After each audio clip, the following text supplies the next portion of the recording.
Naomi Alvarez didn't even get a chance to say goodbye to her daughter. 1 second, she was clutching a worn passport wallet and a boarding pass that had already been scanned.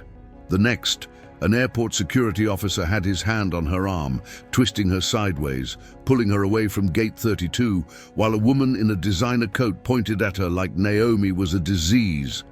"Stop her!" the woman snapped. "That passport is fake. She's trafficking children." The words hit like a slap. People turned. Phones lifted. A businessman backed away. A mother pulled her toddler closer. The gate agent froze with her scanner still in hand. Naomi's 8-year-old daughter, Luna, stood by the boarding lane with a tiny backpack and wide eyes that were starting to fill. "Mama!" Luna whispered. Naomi's chest tightened so hard she couldn't breathe. "No," Naomi said, voice shaking. "No, she's lying. Luna, stay right there. Don't move." But the security officer didn't care what Naomi said. He cared what the rich woman said. And the rich woman, Cassandra Vale, looked calm, almost pleased, like she'd timed this moment, like she'd rehearsed the way the room would turn against Naomi in one sentence. Naomi tried to pull back. "My daughter, please, she's mine." Cassandra's eyes glittered with ice. "Prove it." Naomi's fingers tightened around her passport wallet, because inside that wallet wasn't just a passport. It was the only thing that could expose what Cassandra Vale had been hiding behind her charity for years. And if Naomi got dragged out of that gate, the woman who just accused her would have enough time to reach into the wrong hands and erase the truth before Naomi ever landed. Can you imagine being called a trafficker in front of your child while holding the one thing that could bring down the person accusing you? If you're listening right now, comment where you're watching from, city, state, country, because this story is about to turn into the kind of justice you feel in your ribs. And if you want more long cinematic stories where the powerful try to bury the truth and the overlooked refuse to disappear, make sure you're subscribed. Now let me take you back to how Naomi ended up at Gate 32 with a flight that could save her life and a single luggage tag that proved the whole thing was a trap. 3 days earlier, Naomi wasn't thinking about airports or billionaires. She was thinking about overdue rent. She was thinking about Luna's school picture day and how her daughter had asked, quietly, if they could afford the nice background package. Naomi had smiled and said, "Of course." Then she'd gone into the bathroom at work and cried because she wasn't sure. Naomi cleaned rooms at the Harborline Suites downtown. It wasn't glamorous. It wasn't easy. It was steady, until it wasn't. She was an immigrant with papers that were technically in order, but life had taught her that technically didn't protect you from suspicion. Not in this city. Not in places with marble floors and velvet ropes. Not in a world where money decided who looked innocent. That afternoon, Naomi finished folding towels in room 804 when her phone buzzed. Unknown number. She almost ignored it, but something in her, some old instinct, made her answer. "Hello!" A woman's voice came through, low and urgent. "Is this Naomi Alvarez?" Naomi's stomach tightened. "Who is this?" "My name is Linda Park," the woman said. Listen, I don't have much time. I got your number from a file I wasn't supposed to see." Naomi's grip tightened on the phone. "What file?" A breath. "I work at Evergreen Family Services, the adoption agency." Naomi went still. Evergreen. Just hearing the name made an ache rise in her chest. Sharp and old. Naomi had a sister once. Her name was Maribel. Maribel had been 16 when she got pregnant, scared and bright and stubborn. Naomi had promised her they'd figure it out together. They never got the chance. A social worker had taken Maribel's baby while Naomi was at her second job, saying the apartment wasn't safe, saying Maribel was unstable, saying the system would do what's best. Naomi had begged. She had filed papers she didn't understand. She had sat in offices where people spoke to her like she was a problem. Then Maribel disappeared, and the baby Isla, disappeared with her. Naomi had spent years trying to trace a name that kept changing. Evergreen was the last place she'd heard connected to that case. Naomi's voice turned thin. "Why are you calling me?" Linda Parks swallowed on the other end. "Because I saw something, a record, a photo, and I can't unsee it." Naomi's heart hammered. "What did you see?" Linda hesitated, then whispered, "Your niece, Isla." Naomi's vision blurred. "No, that's not possible." "It is," Linda said quickly, "and Naomi, she's not safe." Naomi's knees went weak. She sat on the edge of the hotel bed, hands trembling. Linda's voice rushed. "I shouldn't be calling you. If they find out—" "Who?" Naomi whispered. Linda exhaled shakily. "The Vale Foundation, Cassandra Vale. She funds Evergreen. She controls it more than anyone admits." Naomi had heard the name. Everyone had. Cassandra Vale was the kind of woman who smiled for cameras at charity galas while her lawyers quietly bought politicians. Her foundation was everywhere: hospitals, schools, child rescue. Her face was on billboards under the words "Hope starts here." Naomi's stomach turned. Linda continued, "I found a file labeled Project Lumen. It's a pipeline. They take babies from high-risk mothers and place them with premium families. There are payments, Naomi, not donations. Payments." Naomi's breath caught. "That's trafficking." Linda's voice cracked. "Yes." Naomi's hands shook. "Why are you telling me?" Linda's words came out like a confession. "Because I recognized a birthmark in the photo, a little crescent near the left wrist." Naomi's throat closed. She remembered holding Isla once, just once before the system took her. "A tiny wrist with a crescent mark." Naomi whispered, "That's her." Linda said, "I copied what I could. I put it on a drive, but I can't keep it. They're auditing our office tomorrow. They'll find out someone accessed the file." Naomi's heart pounded. "Give it to the police." Linda made a sound that was half laugh, half sob. "The police show up at our gala every year, Naomi. They smile for photos with Cassandra Vale. I need someone outside the building, someone they won't suspect." Naomi's mouth went dry. "Me?" "Yes," Linda whispered. "You." Naomi felt fear rise like a wave. She had a child. She had a job. She had a fragile life built on routines and staying quiet. But somewhere under her fear was something else, a promise. She had promised Maribel, and she had promised herself that Isla would not become a ghost story she told in whispers. Naomi swallowed hard. "Where are you?" Linda said quickly. "Meet me tonight at 10, south entrance of the Evergreen building. I'll be wearing a navy cardigan. Please, don't bring anyone." Naomi's voice trembled.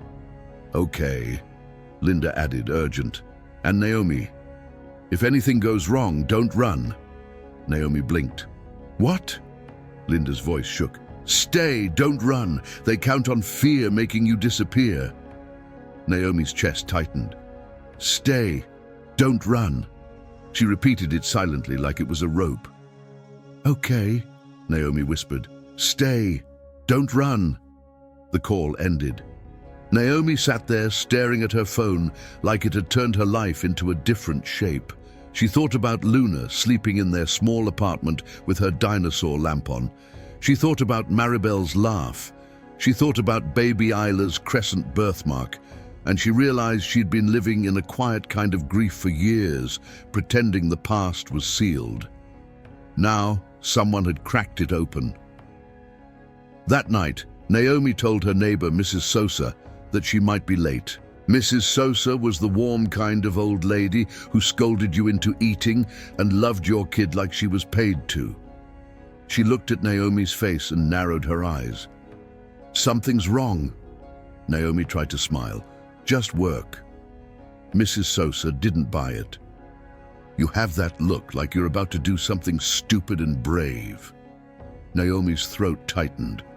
"I don't want to be brave." Mrs. Sosa sighed and smoothed Naomi's hair like she was still a child. "No one does. That's why it counts." Naomi swallowed. Can you keep Luna tonight? Mrs. Sosa nodded. Always. Naomi kissed Luna's forehead. I'll be back soon, Luna mumbled sleepily. Be careful, Mama. Naomi forced a smile. Always. At 9:55 p.m., Naomi stood across the street from the Evergreen building. It was glass and steel, clean and cold, a place that looked like professionalism. Naomi watched employees leave through the main doors. Then she saw Linda Park slip out the side entrance. Navy cardigan, hair pulled back, eyes darting. Linda looked like a woman who had realized the truth could get her killed. Naomi crossed quickly, heart hammering. Linda saw her and exhaled. Naomi, Linda whispered. Naomi nodded. You said you had something. Linda's hands trembled as she reached into her bag and pulled out a small flash drive. Black, plain, no label, but it wasn't in a normal case. It was inside a clear evidence sleeve, like someone had planned for it to be handled carefully. Naomi's stomach tightened. You're serious? Linda nodded, swallowing hard. Dead serious. Naomi reached for it. Linda didn't let go immediately. She leaned closer, voice barely audible. Cassandra Vale is flying out tomorrow morning, private terminal, but she'll make an appearance at the main airport first. She likes being seen. She likes reminding people she owns the city. Naomi's skin went cold. Why are you telling me that? Linda's eyes filled with tears. Because if she knows I copied the file, she'll come looking for it, and she'll come looking for you. Naomi's throat tightened. Then what do I do? Linda's breath shook. I have a contact, a federal investigator. He's not local. He's not on her leash, but he's not going to meet me. I'm already flagged. Naomi's heart pounded. So he'll meet me. Linda nodded. You need to take this to New York tomorrow. There's a conference on child welfare there. Vale Foundation donors will be present. If the feds move in that setting, they can freeze accounts, seize phones, lock the whole thing down before she can erase evidence. Naomi felt dizzy. New York, I can't just... Linda grabbed Naomi's sleeve, desperate.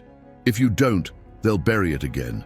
And Isla, your niece, will vanish into someone else's family and you'll never see her. Naomi's eyes burned. How do you know she's in danger? Linda's voice cracked. Because I saw the next step in the file. Transfer scheduled. Naomi's breath caught. Transfer to where? Linda swallowed. To a couple in Connecticut. The donation is enormous. It's happening within days.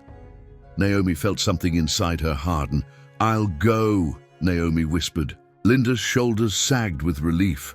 Then Linda did something that startled Naomi. She pressed something else into Naomi's palm. A luggage tag. Old, leather, faded, stamped with numbers. 417. Naomi stared. Linda's voice shook. This tag was attached to the box of files in storage. The number is the key to everything.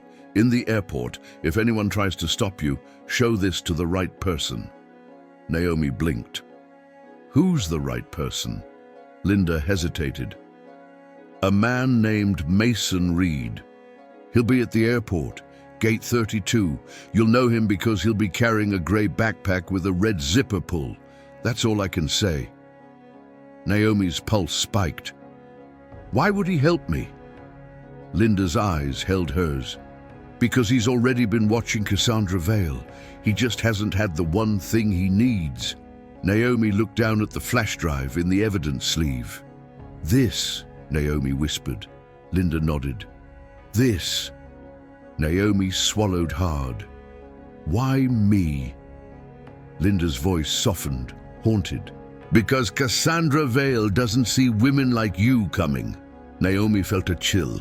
Those were the most dangerous situations, the ones where your enemy underestimated you.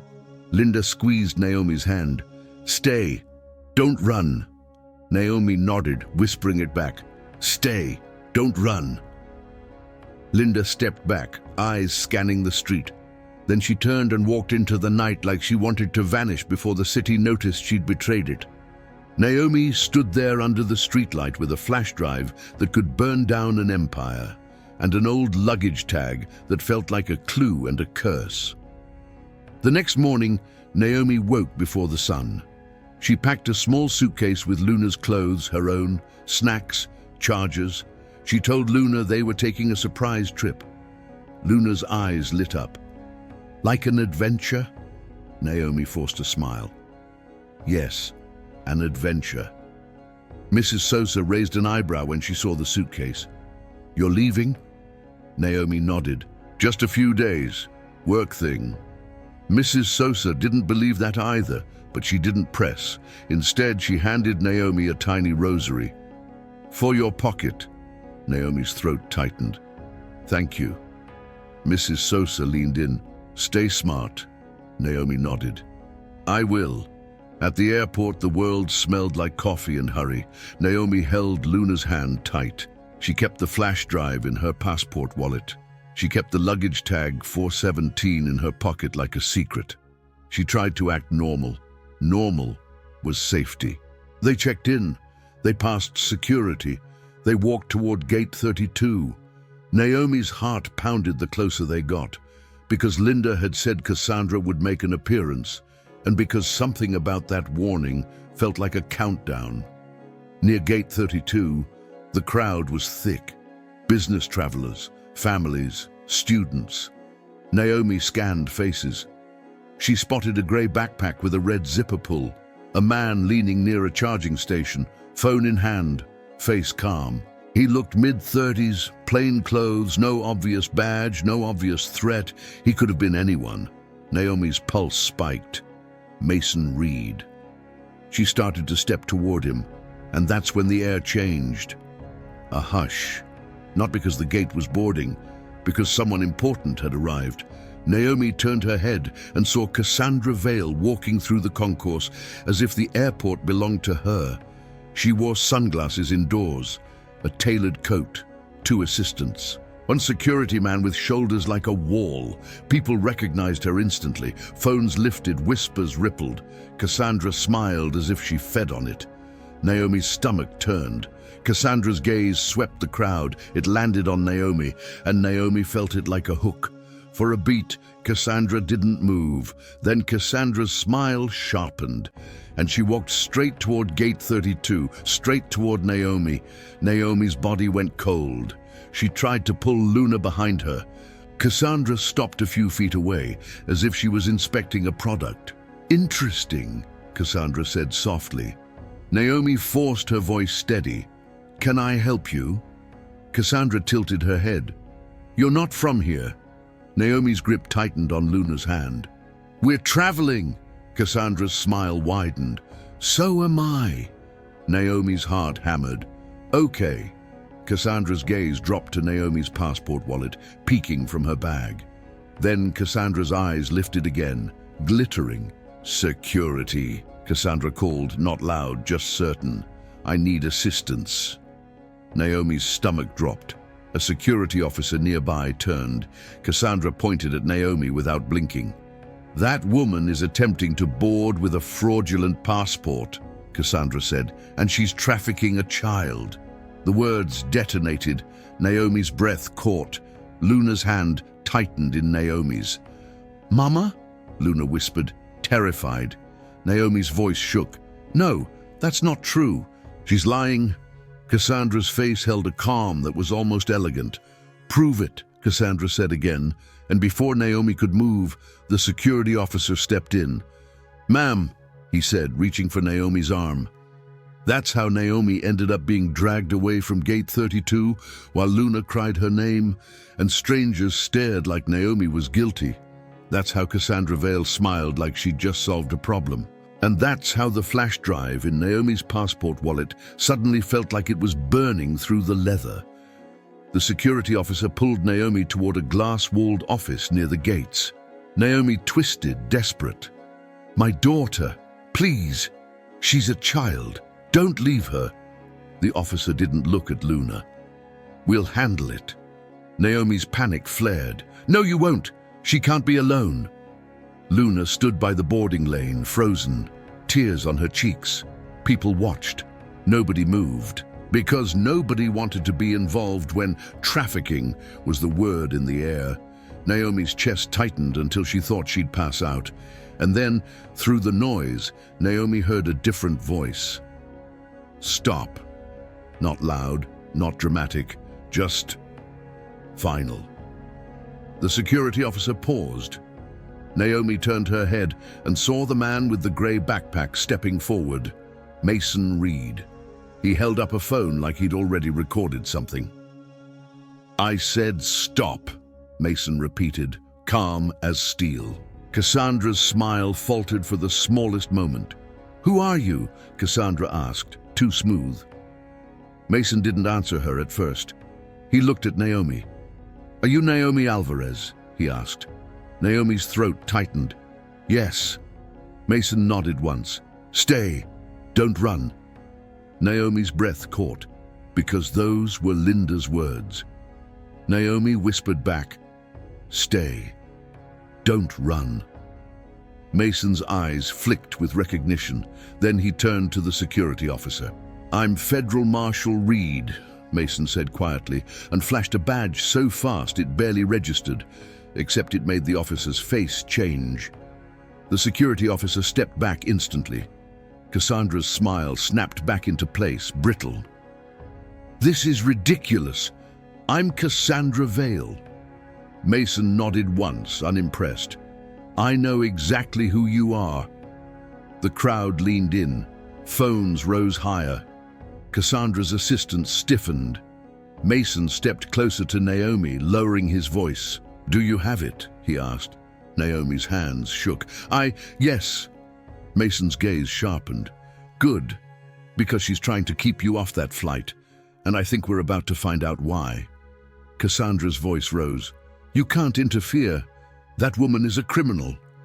Mason's eyes turned cold. Ma'am, accusing a mother in front of her child without evidence is reckless. Cassandra's smile sharpened. I have evidence. Mason nodded. Then present it. Cassandra's eyes flicked to Naomi's bag, and Naomi realized Cassandra wasn't here to protect a child. She was here to get back what Naomi carried. Mason turned to the gate agent, a woman with tired eyes and a name tag that said Rita. Rita, Mason said, reading her tag. I need you to pause boarding. Rita swallowed. Sir, we're already delayed. Mason's voice stayed calm. You're about to be delayed by a federal investigation unless you pause it now. Rita's eyes widened. She nodded quickly. Okay. Mason turned back to Naomi. Luna stays with you, he said firmly. Naomi's breath shook. Luna, come here, baby.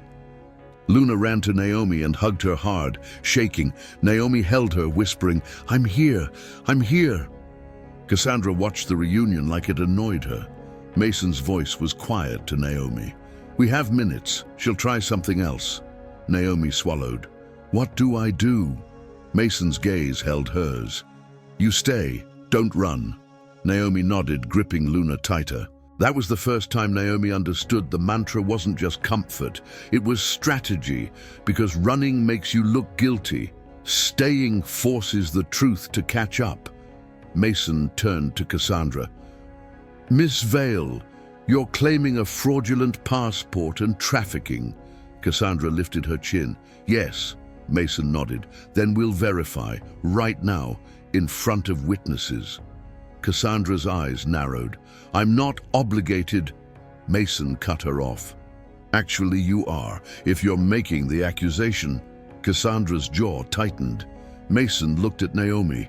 Hand me your passport. Naomi's hand shook as she pulled out her passport. Mason examined it quickly, then scanned it with a handheld device he pulled from his pocket, like he'd been ready for this. He looked at the screen, then at Cassandra, then back at Naomi. This passport is valid, Mason said clearly. The crowd murmured. Cassandra's smile faltered. Mason continued. Now, the child! Naomi's voice cracked. She's my daughter! Cassandra's eyes glittered. Prove it! Mason crouched slightly to Luna's level, voice gentle.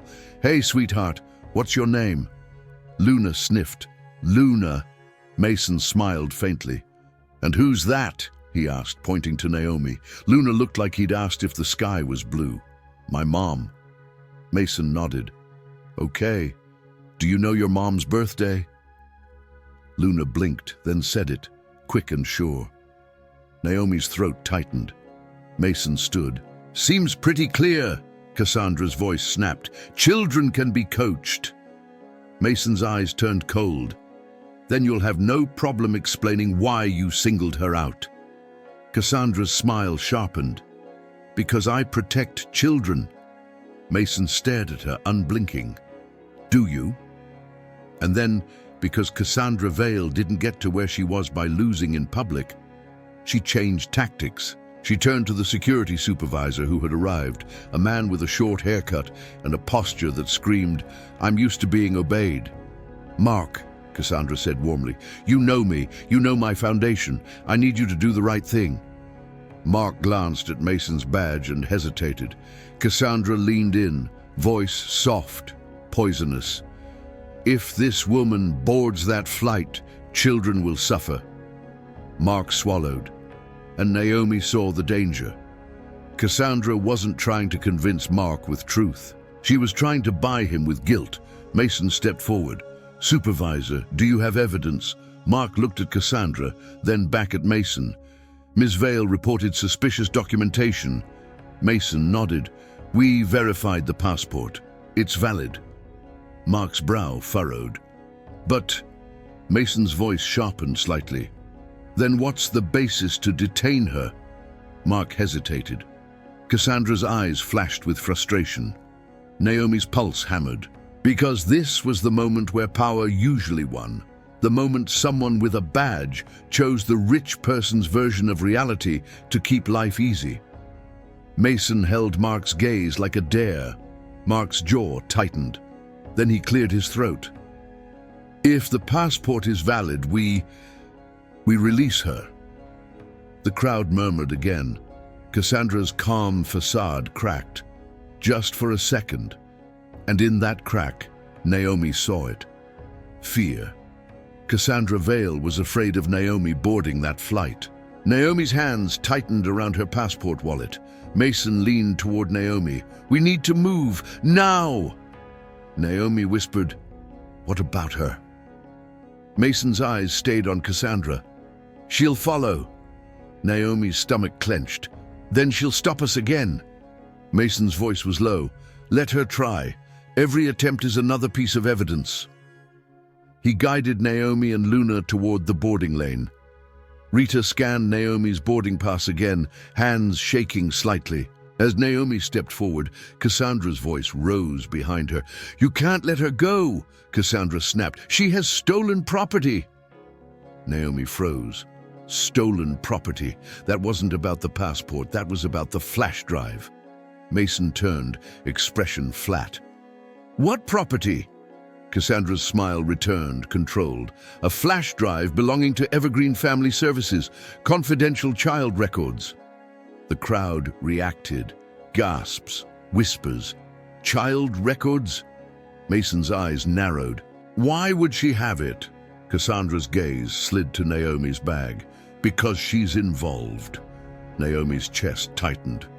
Mason didn't look at Naomi. He looked at Cassandra like he was watching a snake. "Ms. Vale," Mason said, "are you alleging theft of agency records?" Cassandra nodded. "Yes, and federal laws protect those records." Mason tilted his head slightly. "Then you should be very careful what you say next. Because if those records involve illegal adoption payments, you just admitted you know about them."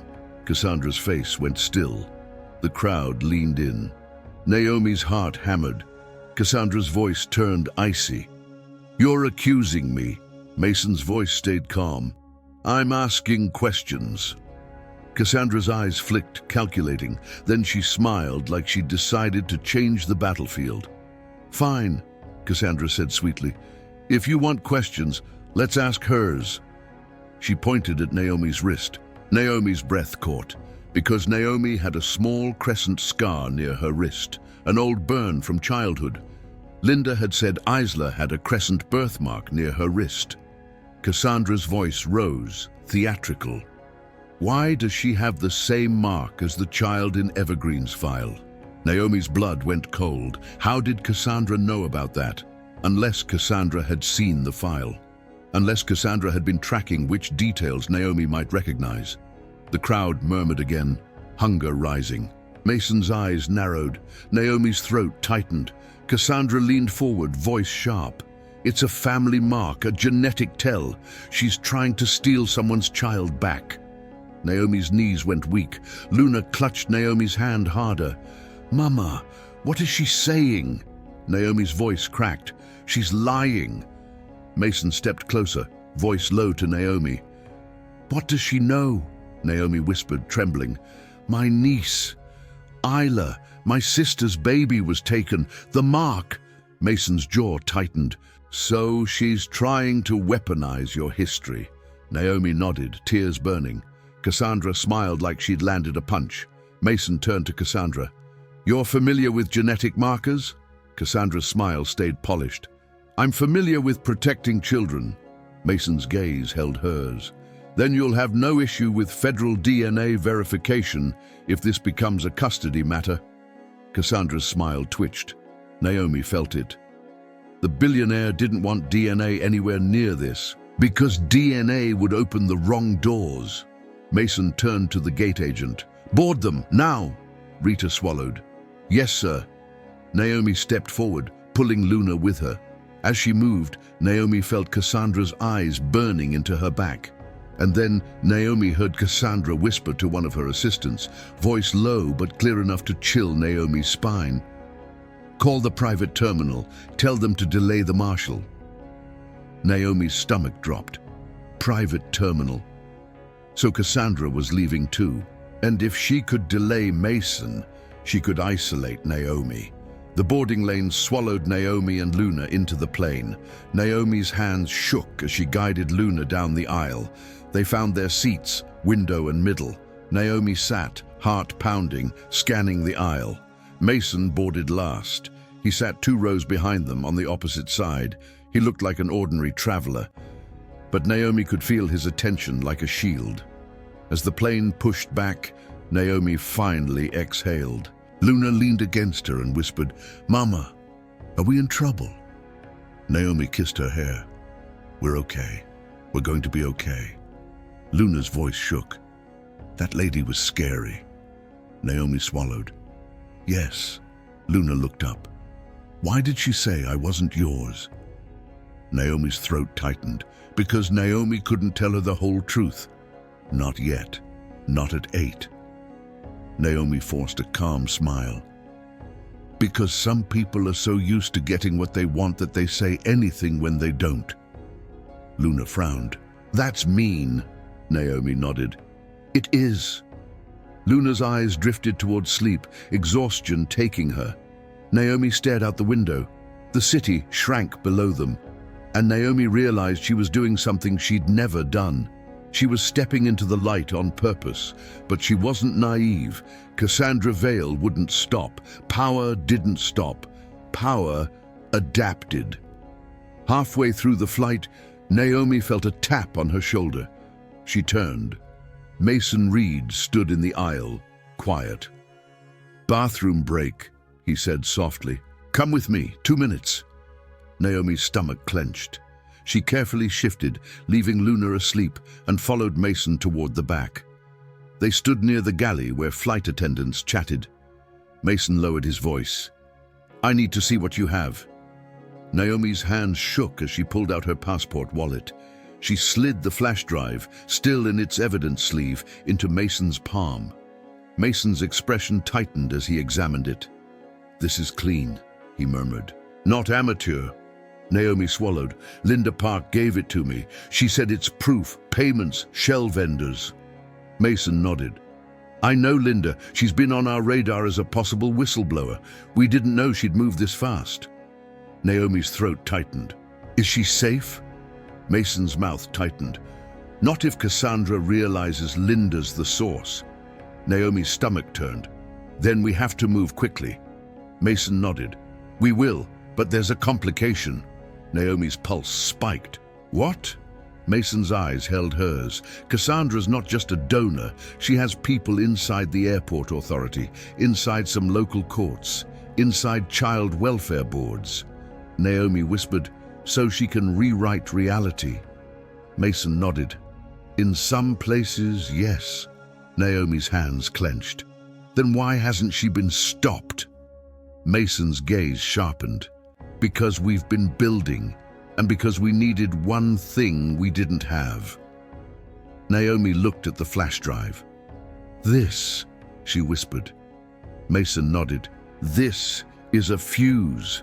Naomi's breath shook. What happens when we land? Mason's voice was low. We do not go to baggage claim. We do not go to the usual exit. We go straight to a secure conference room where my team meets us. Then we move this evidence into federal chain of custody. Naomi swallowed. And Isla? Mason's gaze softened slightly. We find her, but we do it the right way. We don't scare the child. We don't tip Cassandra off. Naomi's throat tightened. She already knows I'm coming. Mason nodded. She knows you exist. She doesn't know what you've already triggered. Naomi whispered, stay, don't run. Mason's eyes flicked with approval. Exactly. He handed the flash drive back. Keep it on you until we transfer custody. If something happens, you protect it like it's air. Naomi nodded, hands trembling, and slid it back into her wallet. As she turned to go back to her seat, Mason added quietly, one more thing. Naomi paused. Mason's voice was low.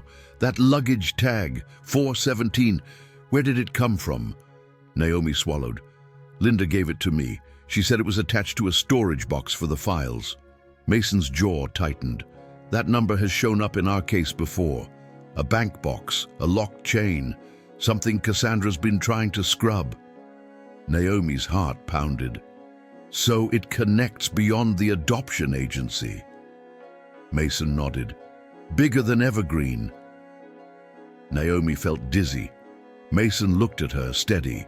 Whatever's on that drive is the first domino, but that tag, that's the whole line.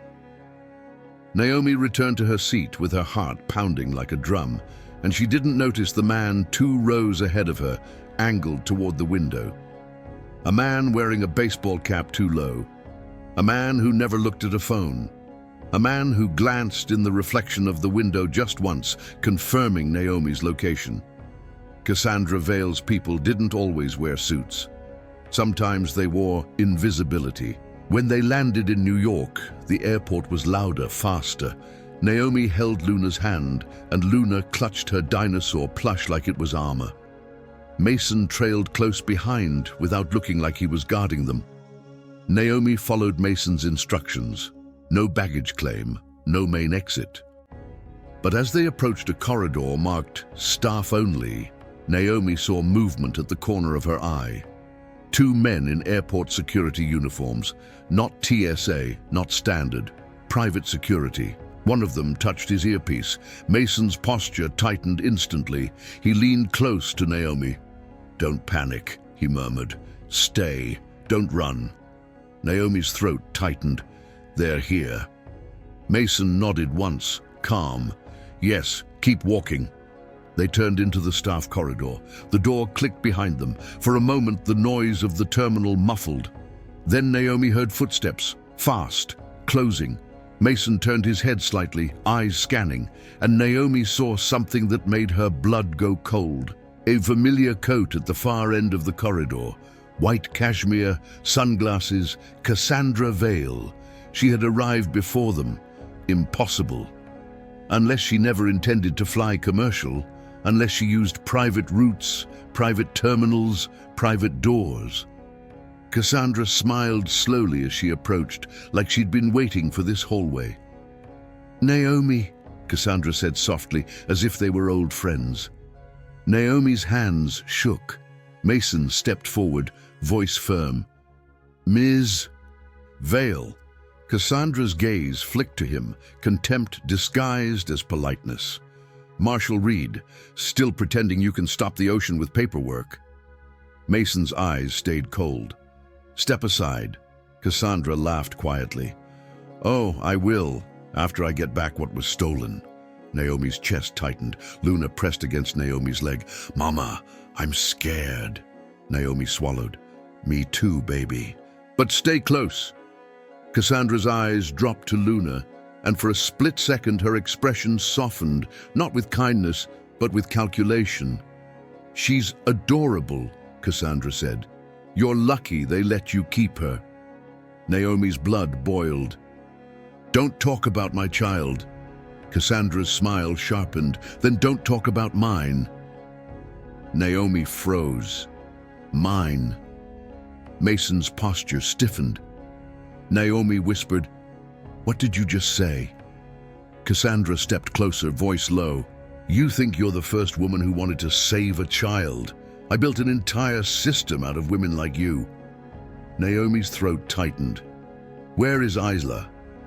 Cassandra's smile widened. Oh, so you do know. That makes this easier. Mason stepped in, voice steel. Ms. Vale, you're interfering with a federal investigation. Cassandra tilted her head. Am I? She nodded to the side. The two private security men moved forward, blocking the corridor behind Naomi. Naomi's stomach dropped. They were being boxed in. Mason's eyes narrowed. His hand hovered near his jacket. Cassandra's voice turned almost gentle. Give me the drive, she said to Naomi, and I'll let you walk away with your little girl. Naomi's breath caught. Mason's voice snapped. Naomi, do not... Naomi's hands shook around her passport wallet. Cassandra leaned closer, eyes glittering. Stay. Don't run, Cassandra whispered, mocking. Is that what your little whistleblower friend told you? Cute. But you're out of your league. Naomi's chest tightened, because Cassandra knew Linda's phrase, which meant Cassandra knew Linda, which meant Linda was in danger, right now. Naomi swallowed hard, fear twisting with rage. No, Naomi said, voice shaking but clear. I'm not giving you anything. Cassandra's smile vanished, just like that. The mask dropped. Her eyes turned cold, flat. Then you chose the hard way, Cassandra said. She nodded once. One of the security men reached for Naomi's bag. Mason moved fast. He grabbed the man's wrist and twisted, clean and controlled, forcing the man back. The other security man lunged. Mason shoved Naomi behind him, body blocking. Run! Mason snapped to Naomi. Naomi froze. Stay! Don't run! The mantra hit her like a command. Naomi whispered, Stay! Don't run! Mason's eyes flicked, understanding. He changed his plan. Okay, Mason said sharply. Then stay behind me. He pulled out his badge again and raised his voice. Federal Marshal, he barked. Back up, now! The corridor echoed. A door down the hall opened. Two airport employees peered out, startled. Cassandra smiled faintly. No one cares about badges in private hallways, Marshal. Mason didn't blink. Someone will. He pulled out his phone and hit a button. A sharp, loud tone echoed, an emergency alert signal tied to airport authority dispatch. Cassandra's eyes narrowed. Mason's voice was low to Naomi. When backup arrives, we move. Understand? Naomi nodded, heart pounding. Luna clung to Naomi's leg, crying silently. Cassandra stepped closer again, voice venomous. You're doing this in front of your child? What kind of mother are you? Naomi's throat tightened. Then Naomi heard herself answer, steady in a way she didn't expect. The kind who doesn't sell children. Cassandra flinched as if slapped. Mason's eyes flicked to Naomi. Approval, quick. Footsteps thundered from the far end. Real airport police, not private, not bought in this moment. Too public, too fast. Cassandra's security men stiffened. Mason stepped back, keeping Naomi and Luna behind him. Two airport police officers arrived, radios crackling. What's going on? One demanded. Mason spoke quickly. I'm Federal Marshal Reed. These individuals are interfering with a federal investigation and attempting to seize evidence. The officer's eyes widened at the badge. Understood. Cassandra stepped forward smoothly, smile back on. Officers, this is a misunderstanding. That woman stole confidential child records. I'm protecting children. The officer hesitated. Naomi's stomach dropped. Here it was again, the moment money tried to rewrite reality. Mason's voice was sharp. Officer, she just attempted to physically take my witness's bag. You have cameras in this corridor. Pull the feed, now. The officer swallowed, nodding. We can, yes. Cassandra's smile tightened. Mason continued. Also, you should know Ms. Vale is under active federal investigation for adoption payment schemes. If you obstruct this, you'll be answering to the U.S. Attorney. The officer's face changed. The second officer shifted his stance toward Cassandra's men. Cassandra's eyes flashed with rage, but she didn't scream. She didn't need to. She leaned toward Naomi and whispered, low enough that only Naomi heard. You think you're saving someone, Cassandra said softly, but you're about to lose your daughter in the process. Naomi's blood went cold. Mason turned, hearing the edge of threat. Ms. Vale, Mason said, voice dangerous. Step away. Cassandra lifted her chin. Fine. She stepped back, elegant, but her eyes promised something. Mason guided Naomi and Luna down another corridor into a secure conference room. Inside were two people in plain clothes, laptops open, faces serious. Mason nodded to them. This is Naomi. One of them, a woman with sharp eyes and a calm voice, stood. Agent Priya Desai, she said. We're ready. Naomi's hands shook as she pulled out the flash drive. She held it like it was her heartbeat. Priya took it carefully, gloved, and placed it in a sealed evidence bag. Naomi exhaled shakily. It was out of her hands, but somehow that didn't feel like relief. It felt like the beginning of the real fight. Priya looked at Naomi. You did the hardest part, she said calmly. Now we build the case. Naomi's voice cracked. What about Isla? Priya nodded. That's next. Mason stepped closer. We need to locate Linda Park, now. Cassandra knows she's involved. Priya's expression tightened. We already dispatched agents to Evergreen. Naomi's stomach dropped. Please tell me she's safe. Priya didn't answer immediately, and Naomi knew silence was never good news. Priya said carefully, We're moving quickly. Naomi's throat tightened. That's not an answer. Mason's jaw clenched. Priya. Priya sighed. Linda left the building this morning. She hasn't answered her phone. Her apartment is empty. Naomi felt like she'd been punched.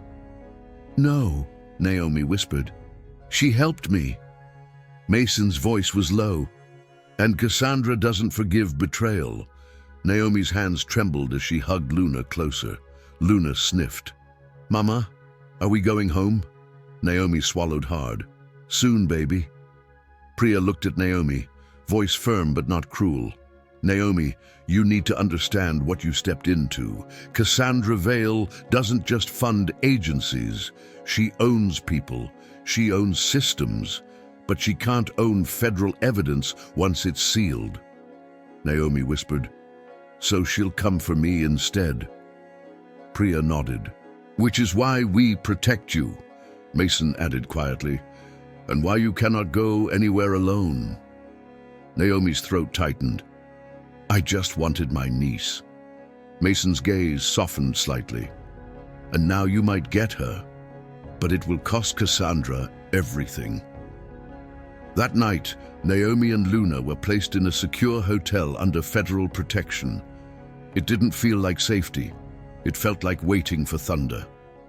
Naomi lay awake while Luna slept curled against her. Naomi stared at the ceiling, listening for footsteps. Her phone buzzed at 2:11 a.m., unknown number. Naomi's stomach turned.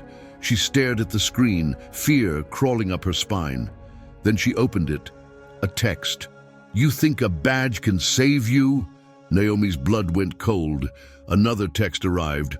"I can take children too." Naomi's hands shook. A third text. "Check your bag tag." Naomi's breath caught. Naomi looked at the luggage tag Linda had given her. 4-17. Her skin prickled. Then her phone buzzed again. A photo. It showed Naomi walking through the airport terminal earlier, taken from above, like someone had been watching. And in the corner of the photo, circled in red, was the luggage tag on Naomi's suitcase handle. Under the number, faint but visible, was another line of tiny text Naomi hadn't noticed before. A set of letters. RMPBX. Naomi's throat tightened. PBX. Private banking exchange. A bank reference. Naomi's heart hammered. This wasn't just adoption. It was money, it was laundering, it was a pipeline.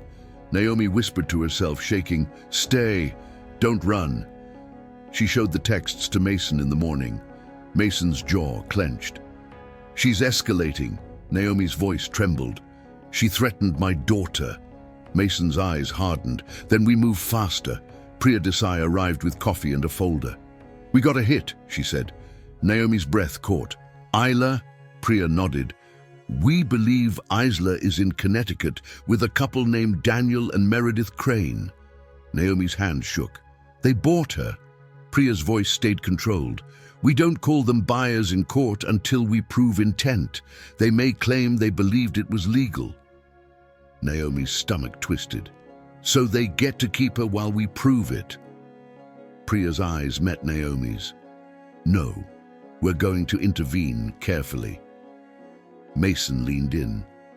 "We have enough to execute search warrants on Evergreen and the Vail Foundation's financial arm. We're also coordinating with Connecticut Child Services." Naomi's throat tightened. "And Linda?" Priya's expression darkened. "We found her car." Naomi's chest tightened. "Where?" Priya said quietly. "Abandoned near the river." Naomi felt her world tilt. "No," she whispered. "No. She helped me." Mason's voice was low. "We will find her." Naomi's hands clenched. "If she's hurt!" Mason cut in firm. "We don't break, we build."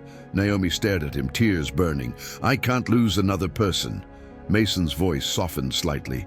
"Then we don't. We stay. We don't run." Naomi swallowed hard. "Stay. Don't run." That day, federal agents raided Evergreen and the Vail Foundation offices. The news didn't say trafficking yet. It said financial irregularities, because the world liked to soften evil into paperwork. But Naomi knew what it meant. It meant doors were being opened that had been sealed for years.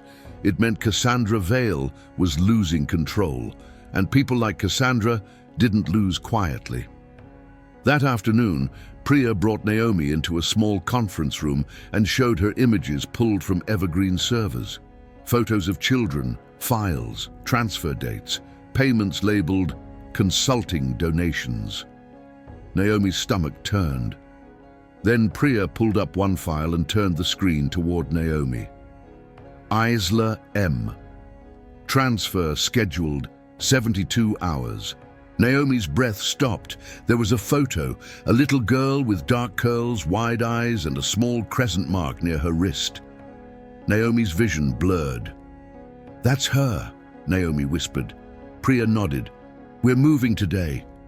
Naomi's heart pounded. "Can I come?" Mason's voice was firm. "No." Naomi's head snapped up. "What?" Mason's eyes held hers. "You're a witness, Naomi, and you have a child. Cassandra has already threatened Luna. You do not go into the field." Naomi's throat tightened. "But she's my niece." Mason's voice softened slightly, but his answer didn't change. "And you're going to see her, but not by walking into danger with no armor." Naomi's hands shook. "Then what do I do?" Mason looked at her. "You do the hardest job. You stay alive." Naomi stared at him. Stay alive. It felt unfair, but she knew what he meant. Dead witnesses don't get justice. That evening, Naomi watched from the secure hotel room as Mason's team moved. She couldn't see the operation. She could only feel the seconds stretch. Luna sat on the bed, coloring. "Mama," Luna said softly, "are we in trouble because of that lady?" Naomi's throat tightened. "We're in trouble because she's doing wrong things, and she doesn't want anyone to know." Luna frowned. "Then you're doing right things." Naomi swallowed hard. "I'm trying." Luna looked up. "If she's bad, why does everyone like her?" Naomi exhaled slowly. "Because that was the question, wasn't it?" Naomi said gently, "Because she gives people gifts and smiles, and they don't look too close." Luna nodded, serious. "I look close." Naomi's heart broke a little. "Me too, baby." At 9:47 p.m., Naomi's phone buzzed. "Mason." Naomi's hands shook as she answered. "Hello?" Mason's voice was calm, but Naomi could hear something underneath. Tension, weight. "We found Isla," he said. Naomi's breath left her body. "You did?" "Yes," Mason said. "She's safe." Naomi covered her mouth, tears spilling. "Oh my God," Naomi whispered. "Oh my God." Mason continued, "But Naomi, Cassandra's people were there. They were trying to move her tonight. We arrived minutes before transport." Naomi's blood went cold. "Transport to where?" Mason's jaw tightened. "International." Naomi felt sick. Mason's voice stayed controlled. "We have Isla in protective custody. We're bringing her to a safe facility tonight." Naomi's throat tightened. Can I see her?" Mason paused. "Soon. We need to follow protocol, but I promise you, you will see her." Naomi whispered, "Thank you." Mason's voice softened slightly. "Don't thank me yet. Cassandra isn't finished." Naomi's stomach dropped. "What happened?" Mason exhaled. "Linda Park is alive." Naomi froze. "What?" Mason continued. "We found her. She's injured but alive." Naomi burst into sobs. She helped me," Naomi choked. Mason's voice was low. "She paid for it. Cassandra had her taken, but Linda left one more piece of evidence." Naomi's breath shook. "What?" Mason said. "A bank reference, RMPBX, and a box number." Naomi's heart pounded. 417. Mason paused. "Yes," Naomi whispered, shaking. "The luggage tag." Mason's voice was steel. "That tag wasn't just a clue, it's a key." The next day, Naomi was brought to a federal office in Manhattan. Luna stayed with a victim advocate in a playroom with crayons and cartoons. Naomi sat in a conference room with Mason and Priya Desai. On the table was the faded luggage tag, 417. Mason slid a folder toward Naomi. Inside were documents, bank transfers, shell corporations, and a name that sat at the center of everything like a spider, Royce and Meridian Private Bank. Naomi's breath caught. It was the same kind of bank Linda had mentioned in her whisper, private, polished, untouchable. Priya spoke calmly. "Cassandra Vale doesn't just traffic children through agencies. She launders payments through private banking channels that disguise them as charitable donations." Naomi whispered, "So the money is hidden." Priya nodded. "Until now." Mason leaned forward. "Linda's evidence plus the flash drive gives us enough to subpoena the bank. But Cassandra has lawyers. She'll stall." Naomi swallowed. "So what do we do?" Mason looked at the tag again. "We go to the box." Naomi's stomach tightened. "A safe deposit box?" Mason nodded. "Private banking box, number 417. Naomi felt dizzy. "So the tag is literally the box." Priya's eyes sharpened. "And inside that box is likely the cleanest proof of intent, contracts, donor lists, payment routing keys." Naomi's throat tightened. "And Cassandra will try to reach it first." Mason nodded. "She already is." Naomi's hands clenched.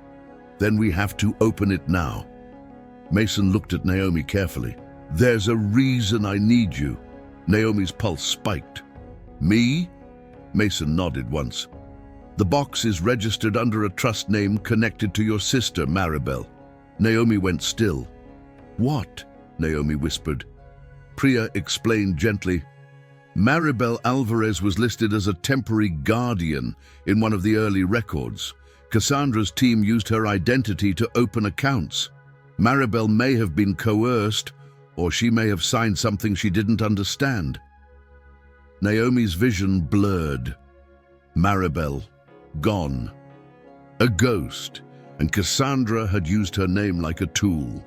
Mason said softly, Naomi, if we walk into that bank with federal authority alone, the lawyers will block us for hours.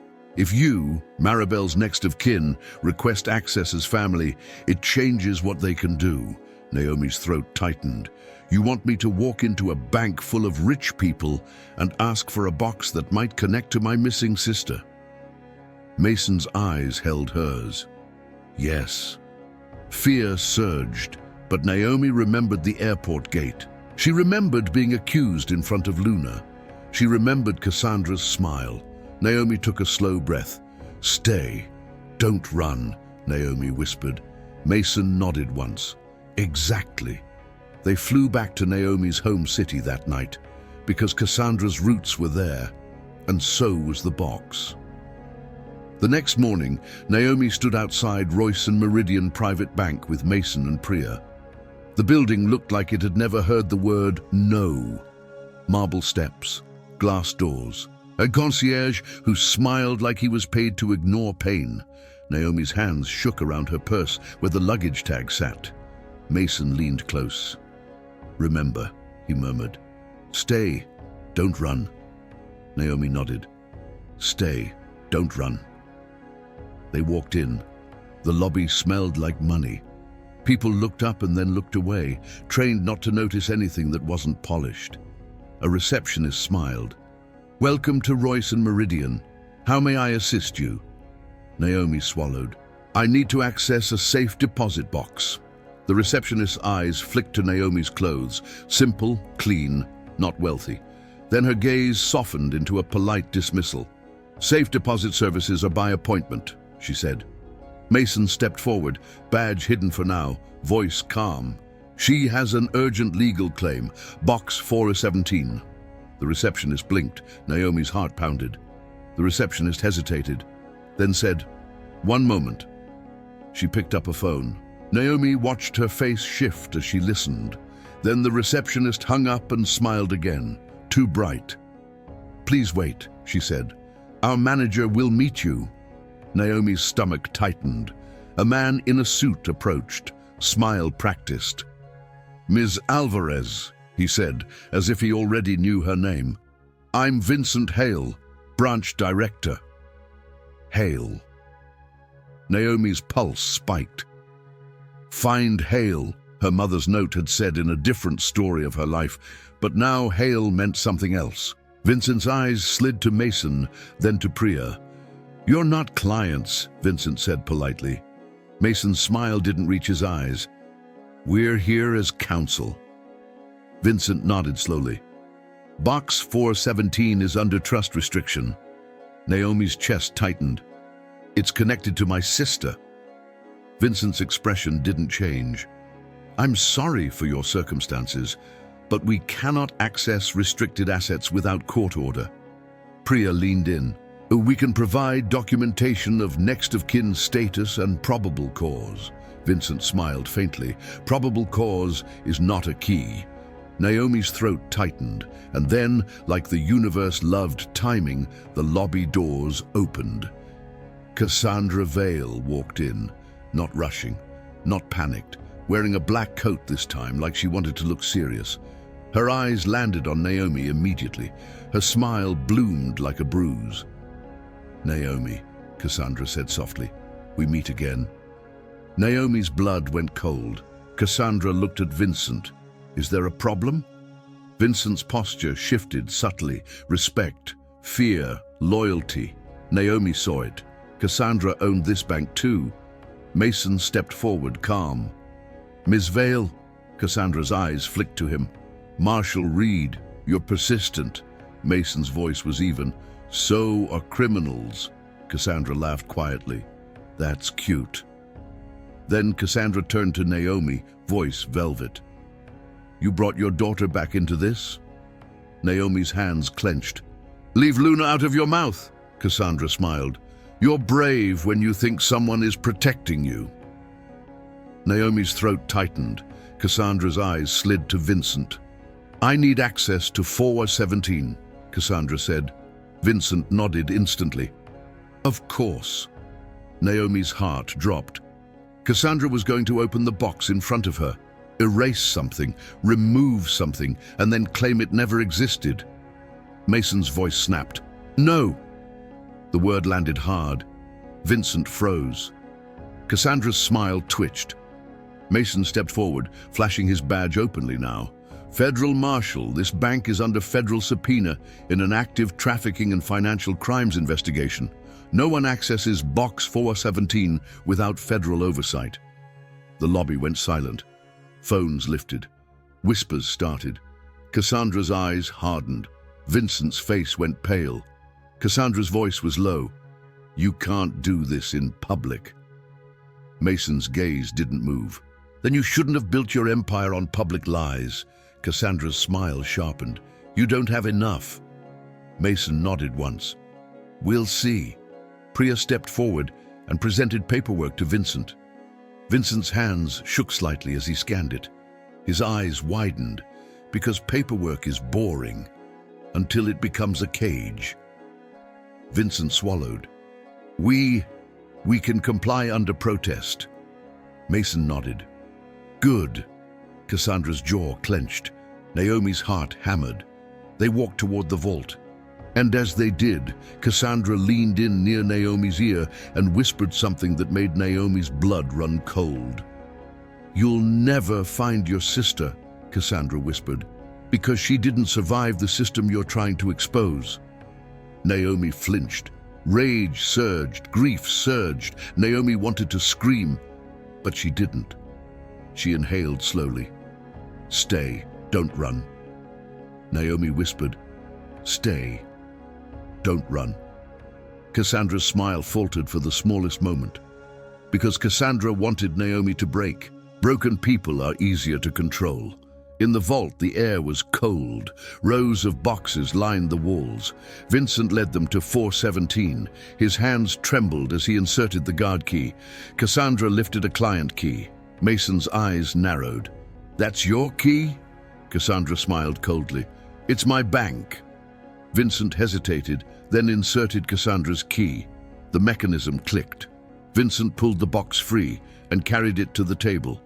A camera was set up by federal agents who had arrived quietly behind them. Chain of custody, light. Naomi's hands shook. Vincent opened the box. Inside was a thick envelope sealed with red wax, a second flash drive, and a folded photograph. Naomi's breath caught. The photograph showed a young woman, Maribel, standing in front of the evergreen building, holding a baby, Isla. And Maribel's wrist had the crescent mark too. Naomi's knees went weak. "Mari," Naomi whispered. Cassandra's face went still. Mason's voice was low. "So she wasn't a ghost." Cassandra's eyes flashed. "That proves nothing." Priya reached for the sealed envelope with gloved hands. Cassandra lunged, fast, desperate. Mason caught her wrist. Again. This time Cassandra's mask shattered fully. "Don't you touch my property," Cassandra hissed. Mason's voice was ice. "It stopped being your property when you used it to buy children." Cassandra's eyes burned with hatred. In that moment, Naomi saw the truth Cassandra hid. She wasn't a savior, she was a collector. Priya opened the envelope under camera. Inside were contracts, adoption placements with donation amounts attached, routed through shell charities. And one document that made Priya's face harden, a death certificate, Maribel Alvarez. Naomi's world tilted. "No." Priya's voice was quiet. "Date, 2 years ago. Naomi couldn't breathe. Mason's jaw tightened like he was holding back anger. Cassandra smiled faintly, cruel. Told you. Naomi's hands shook so hard she couldn't stand. Mason caught Naomi's elbow, steadying her without forcing. Naomi whispered, "Broken. She's gone." Mason's voice was low. "But her child isn't." Naomi's tears fell. Cassandra's smile sharpened. "And you'll lose her too." Mason turned to Cassandra, eyes cold. "No, you will." Priya held up another sheet. A signed statement.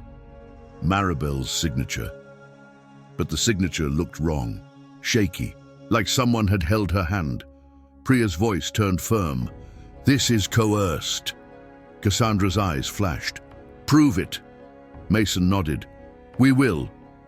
And then, because Cassandra's power was built on people doing what she wanted, Vincent Hale finally broke. He swallowed hard and whispered, "There are backup ledgers." Cassandra's head snapped toward him. "Vincent!" Vincent flinched. Mason's gaze sharpened. "Where?" Vincent's voice shook. "In the private banking archive, a hidden cabinet. Only executive clients know." Cassandra's smile vanished. "You traitor!" Vincent's eyes filled with fear.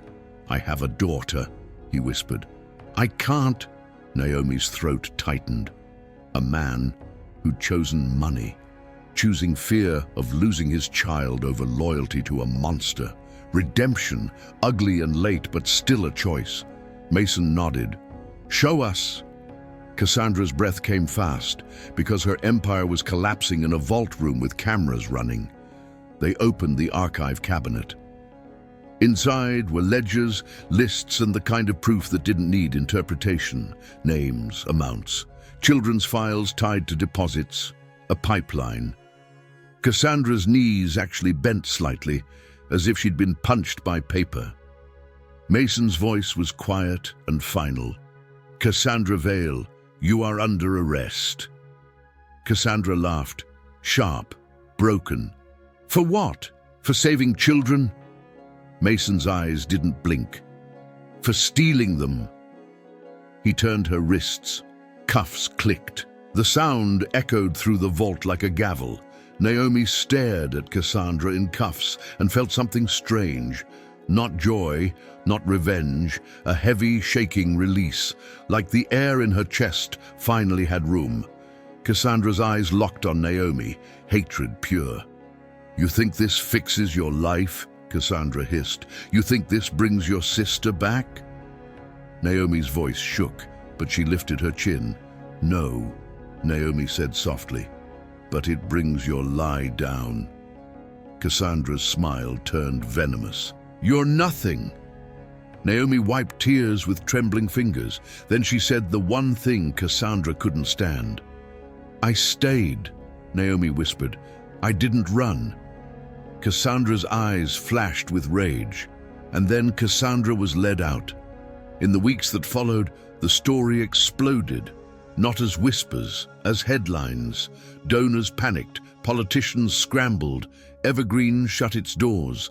The Vale Foundation's accounts were frozen. Families who had adopted through the pipeline were investigated, some innocent, some complicit, some guilty as sin. But the most important part? Isla was safe.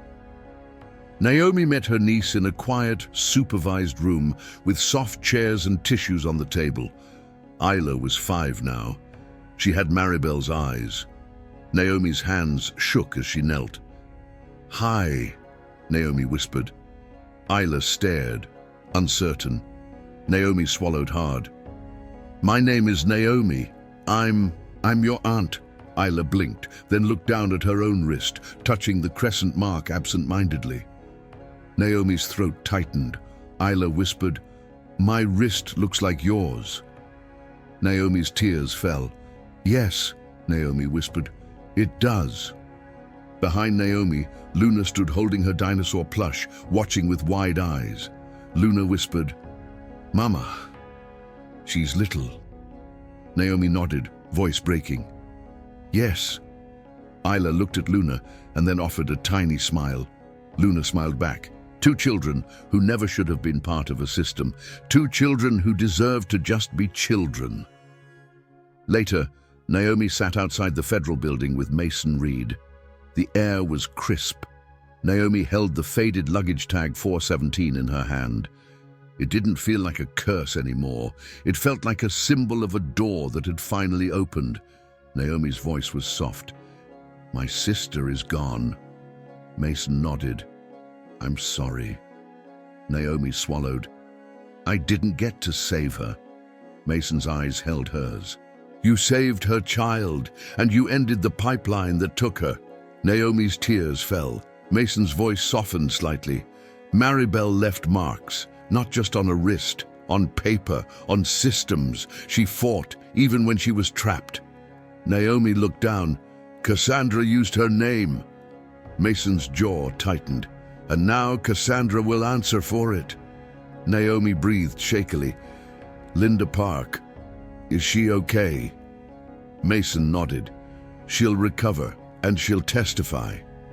Naomi exhaled, relief shaking through her. Mason glanced at the tag. "You kept it." Naomi nodded. "It reminds me." Mason asked, "Of what?" Naomi swallowed. "That staying is stronger than running." Mason's mouth tightened into something almost like a smile. "Stay, don't run," Mason said.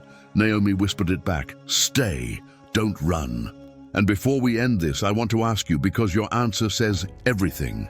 If someone powerful accused you in public and you knew the truth could protect a child, would you stay and fight or run to keep your family safe? Team stay or team run? And if you want the next story, because the next injustice is already waiting, hit subscribe. We're keeping the light on.